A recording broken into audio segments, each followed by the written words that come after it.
four sets of powerful books, powerful books, powerful books. Oh, I read two. Okay, so nobody has read two. I read everything. I read everything though. I've read everything, and this limited. Like, it's been a while. I read it too. All right. So I just remember that Pastor has released four sets of powerful books, and it's we should even appreciate Pastor for the fact that he gave us that book for free, for free, four books. What a fatherly love that he showed to us, because for him to have given, and if you go to that page, I was trying to access that page this evening, and I found out that price tags have been put on those books. Really, after 72 hours, price tag, and I was saying 2,015, and at least if you want to get those books, you'll have spent nothing less than 6,000 naira to 8,000 naira to get those books, and that's what our pastors have decided to give unto us. Gracious, I can't imagine him, putting so much effort into writing the book and all of that. And if you even look through those books, you find out that the designs are mind blowing. When I saw when I saw that book, I was like, oh wow, this design are great. The way the books are carefully crafted, the designs, the graphical illustrations that are in those books, and then all of a sudden he's saying that take it, take it. Can we put our hands together for Pastor, please? Thank you. This is we saying thank you so much. So, like I was saying, so I was just thinking that okay, Pastor has released about four books now, and then there's no need for me to start looking around. I can just pick one of my pastor's book and just use it to teach. So I decided to pick a particular one titled "You Are Limitless." You are limitless. All right, and it's that book is just about talking about how we can overcome our life's barrier, and then turn them into breakthroughs for ourselves. So turn to your neighbor and tell your neighbor that you are limitless. Turn to the other neighbor and tell the neighbor, do you know that you are limitless?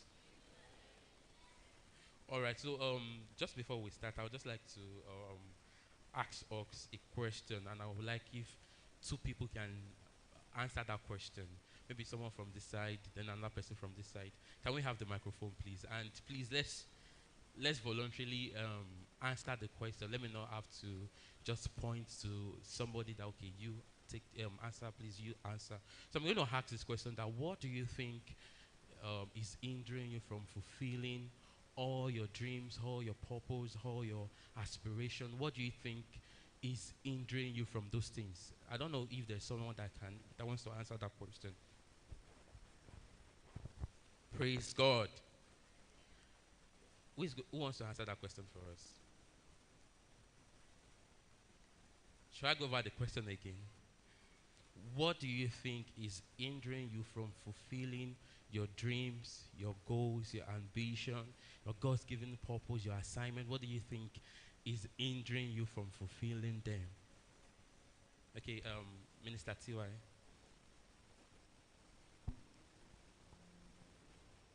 Thank you so much, sir, for the opportunity. So PJ has taught us countless times that we have there are no hindrances, there are no obstacles.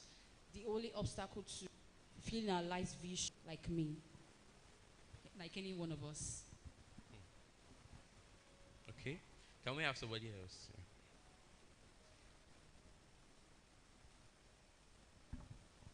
Thank you, sir. Another thing I feel is our mind. Okay, no problem.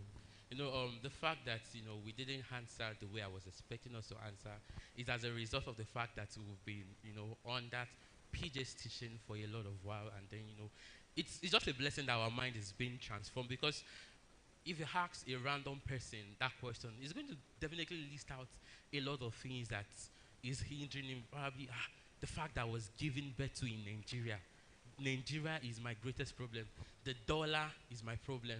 The fact that I don't have electricity in the house is my problem. The fact that I came from a very poor background. The fact, and then you just begin to, and sometimes it's easy for us to just say, nah, I know it's me. But then at the same time, you still blame those circumstances around you for your failures.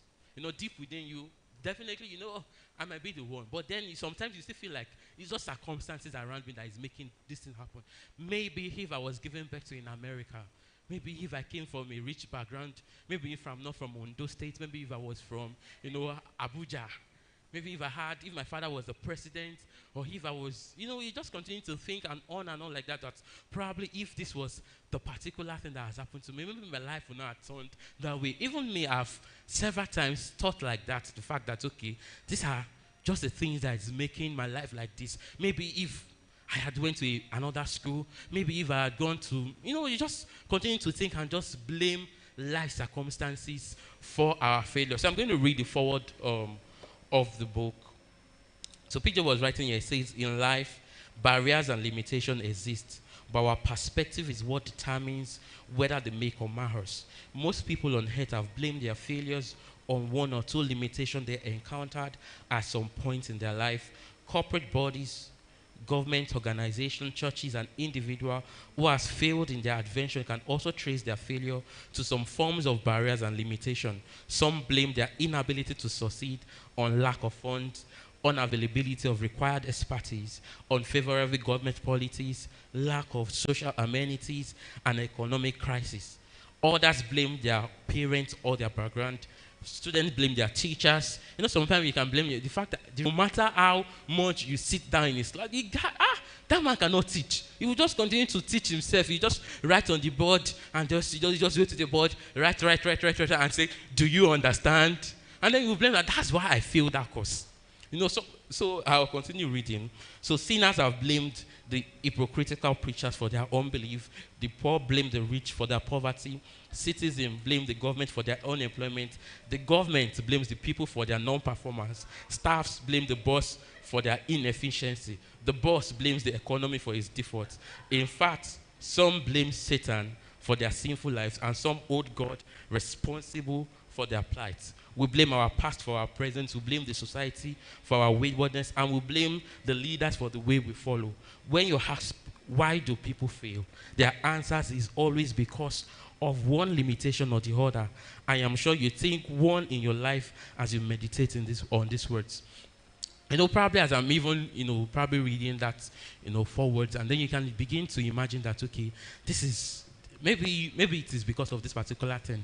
That is why I feel